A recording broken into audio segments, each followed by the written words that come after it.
last thing you want to do, even if you do have some of those skills in your portfolio, is to spend a whole bunch of time setting up infrastructure. Taking a fresh computer, imaging it, trying to procure yourself a network to safely go and touch the internet.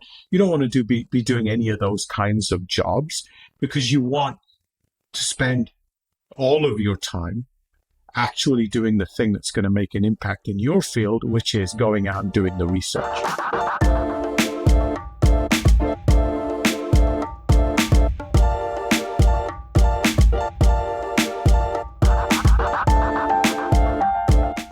Welcome to Needle Stack. I'm your host, Jeff Phillips. And I'm Shannon Reagan. Today we're talking to Ramesh Rajagopal, CEO and co-founder of Authentic8, creators of Silo for Research, the digital investigations platform, and noble benefactors of this show.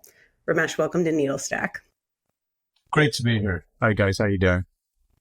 Doing great. And one of the reasons we have you here, Ramesh, is we recently released a program called Silo Shield. And could you tell us a little bit about that? Yeah, sure. So we're pretty excited about this initiative. We launched it a few weeks ago in partnership with CISA, who is a large federal organization that works on national cybersecurity infrastructure initiatives. And we've had a product in the market for a number of years that helps people doing digital investigative work to maintain full security as well as to manage their identity online. And so it's a super useful platform, and we can dig more into what the platform does and what it enables. But one of the communities that we've had a long history of trying to support are what we call high-risk communities. So think, people who are either academics, journalists, they work for nonprofit groups, they're perhaps activists. They're high-risk communities because they're trying to uncover and solve social justice or equality issues on a global basis. And they don't necessarily have access to the tools and resources that keep them safe when they're going about doing that kind of digitally investigative intensive work. And so as a vendor who offers solutions to help people manage their security and their privacy online, we've often wanted to actually reach out to this community and make our tools available so that they can do their work more effectively and more safely. And so we've been doing that. But the interesting that's happened recently is that we've been given a big boost because the whole platform around how do you protect high-risk communities was bolstered by the work of CISA. So when they stepped forward and said, we want to put in place some best practices and make some tools and resources available to these high-risk communities, they went out to the marketplace and looked at who was already there trying to help this kind of work. And, we were happy to be identified and partner with a bunch of other companies, including, Apple and Google and Microsoft, to be one of the vendors that is offering our platform as a pro bono offering to these high-risk groups so that they can go about their work. It seems that, obviously journalism, humanitarian aid work, are very dangerous right now. They have been dangerous for a long time. Do you think that there's anything behind maybe current events or other, global issues that was kind of pushing CISA to, launch this initiative now? Yeah, I think if you look at, let's call it the last decade, maybe it's a little bit shorter than that, but, the availability of information in online digital forums has only gone up and to the right, whether that be on the open web, whether that be on social media platforms, whether that be on the dark web. The leading edge or the bleeding edge intelligence that everyone is seeking is online somewhere. And so the need to go find that information from wherever it lives is more paramount than ever if you're in the business of trying to mitigate risks globally. At the same time, it's kind of a double-edged sword because that same digital infrastructure gives bad actors and adversaries the ability to target individuals trying to do this work, disrupt their work, perhaps steal the contents of their work, maybe intimidate and silence people trying to uncover inconvenient truths. And so that whole digital playing field where on the one hand, we have more access to information that we've ever had before is a plus, but that same medium gives people who are interested in silencing or disrupting people uncovering the truth, a medium with which you can target individuals or the organizations that those individuals work for and suppress information. And so we're living in a world now where it could be a local issue, it could be a national issue, it could be an international issue, but you have people on a global basis trying to uncover truths and bring that to light so the world can make the best decisions possible around how to remedy injustice or solve inequalities. At the same time, you have bad actors using that very same medium to suppress, control, spread disinformation, or even physically harm individuals trying to uncover that work. And so all of that kind of melting pot, that crucible, has meant that we rely on, the online world more than we ever have before in terms of figuring out what's going on. But we have more need to protect ourselves and our identities and our security in the process of going and uncovering that information. That's a great point.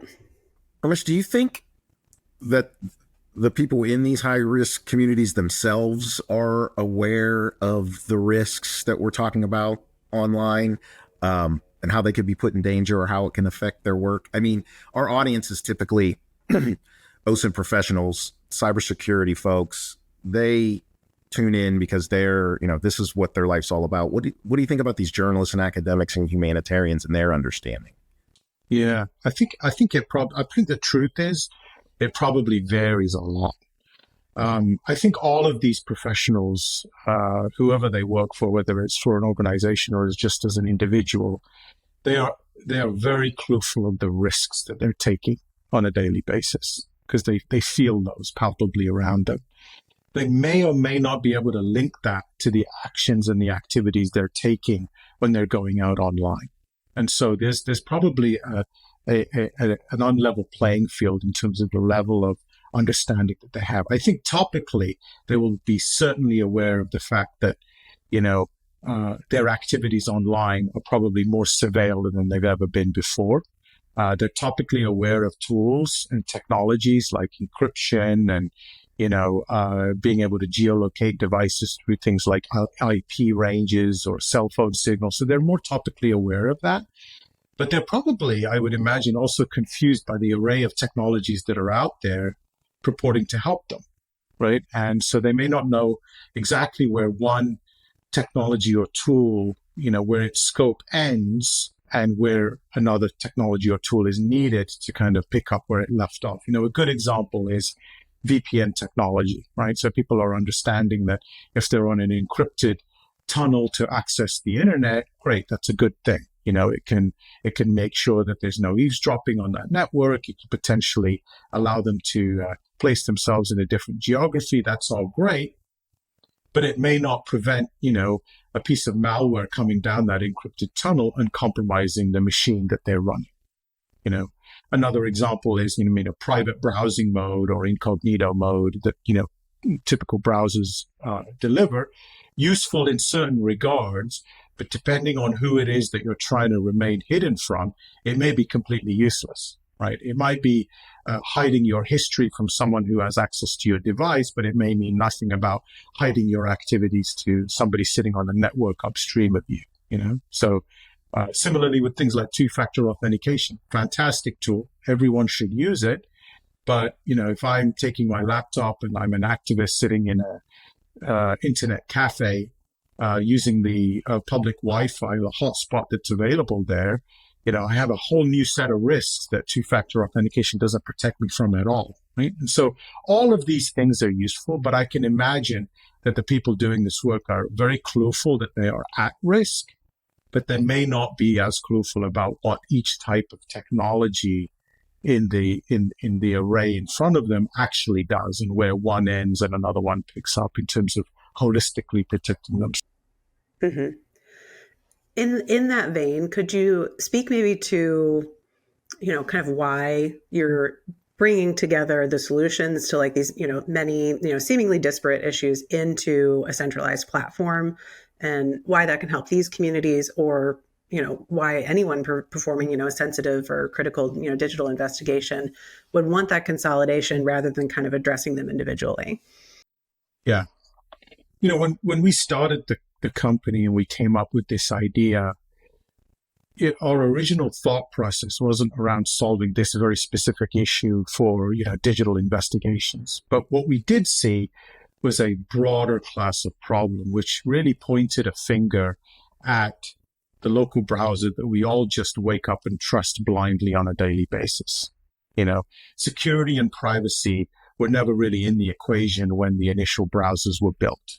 And especially from a privacy standpoint, most of the big names that have stood behind pushing browsers actually have an inverse incentive, right? Their goal is to actually identify you from a marketing and business growth standpoint. And so when we looked at the world, we said, look, there's a real vulnerability here around the browser, the way it executes, the way it, handles malicious content or untrusted content being delivered to your computer, the way in which it's trying to protect your privacy. So what if we did something to really kind of disrupt security and privacy when it comes to browsing? And that's the tool we created. We call it Silo. And the idea was we would create and build a browser in a cloud-based environment, completely dislocated from your actual computer. We would take all the risk that might be presented from, surfing the public internet. So all of the potential malicious code or untrusted code that could otherwise end up on your machine would instead be contained within our cloud-based browsing environment. And as a byproduct or a side product of that, we're also able to manage the user's identity on the public internet. So instead of, you being Jeff using a MacBook sitting in California touching the public internet, you would use our service to provide you a complete shield. You're completely isolated from malicious content on the public internet, but your identity is also completely masked from the public internet. And so that technology there, which we built as a general purpose capability that we thought could benefit a bunch of use cases and a bunch of users, turns out it's really, really powerful in trying to address these very high risk folks that we're talking about today who are doing, investigative work online. And so when they access the internet through our layer, they get a level of security and privacy that's unparalleled and it's completely non-comparable to them using the local browser on their device that's in their hand. And so that's how this whole thing started. We were solving a general problem that spoke to the fundamental vulnerability and insecurity of the browser. And through that process, we came up with this idea of a cloud-based browser that could not only secure your activity, but also manage your identity. So there's a lot of, technical and workflow advantages, to having this type of platform, as you've discussed. How does that impact really the user? Is it making, presumably it's making their job easier, but is it lowering the barrier to entry for just like getting into this type of work, period, or organizations tackling these types of investigations? Yeah, for sure. So I spoke a little bit around the value of the platform, but part of that value is definitely the fact that we want to be able to allow people doing this kind of investigative work to very quickly and simply be able to access the tool and start to do research or analysis as quickly as they possibly can, right? If you're a activist working for a nonprofit, or you're somebody working as part of an academic organization, or you're a journalist, the last thing you want to do is to mug up on IT security skills. Yeah. The last thing you want to do, even if you do have some of those skills in your portfolio, is to spend a whole bunch of time setting up infrastructure, taking a fresh computer, imaging it, trying to procure yourself a network to safely go and touch the internet. You don't want to be doing any of those kinds of jobs, because you want to spend all of your time actually doing the thing that's going to make an impact in your field, which is going out and doing the research. So one of the things that we built was this, all of the value, that I just mentioned, but all delivered as a cloud native launch and application get into a secure browsing environment and start researching ASAP solution. And that's when I think about Silo for research, a core part of the value prop is you just open your laptop, you click a button, you launch a browser in the cloud, it's configured for the research job at hand, and then you immediately start conducting secure, anonymous digital investigative work. And once you started interacting with content, you should be able to store that content without exposing yourself or, bringing it to your local device. You should be able to annotate it. You should be able to screenshot it. You should be able to share it with others in your work. There's all kinds of workflows that then stem from that. But a big part of it is around making it extremely easy for the user to do what it is that they want to do, which is actually researching and providing intelligence that's as high integrity as they can in the shortest time frame possible.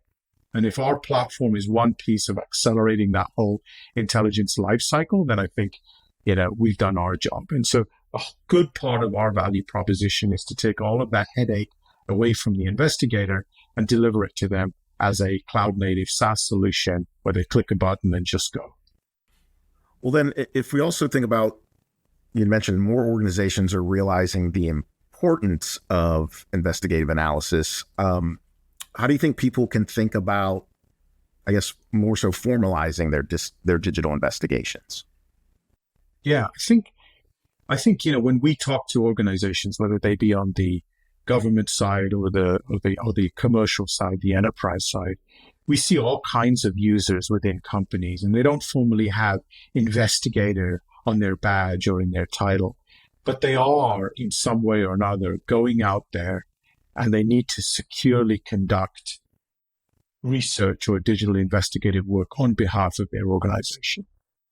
And it's the first thing I think any organization can do is to try and identify who their most at-risk users are who are doing this kind of work. Some of them are very easy to spot because they're sitting in teams like the cyber threat intelligence team or the security operations center team, and it's very clear that they're doing this work. But others might be more hidden in the organization, right? It could be a group of IP attorneys who are doing investigative work. It could be a know your customer team. It could be a financial a fraud and investigations group. It could be a corporate intelligence team. It could be anti-money laundering and fraud team. It could be a variety of different groups. They don't necessarily think of themselves as technical. They don't necessarily sit under the CISO's office in an enterprise environment. They don't have the word threat or intelligence in their title, perhaps, but they're going out and they're doing extremely critical work to try and address some risk that the organization is facing. And in the course of doing their job, they're exposing their organization to digital risks, and they're exposing potentially the identity of themselves and their organization to the public internet, both of which are extremely dangerous things to do.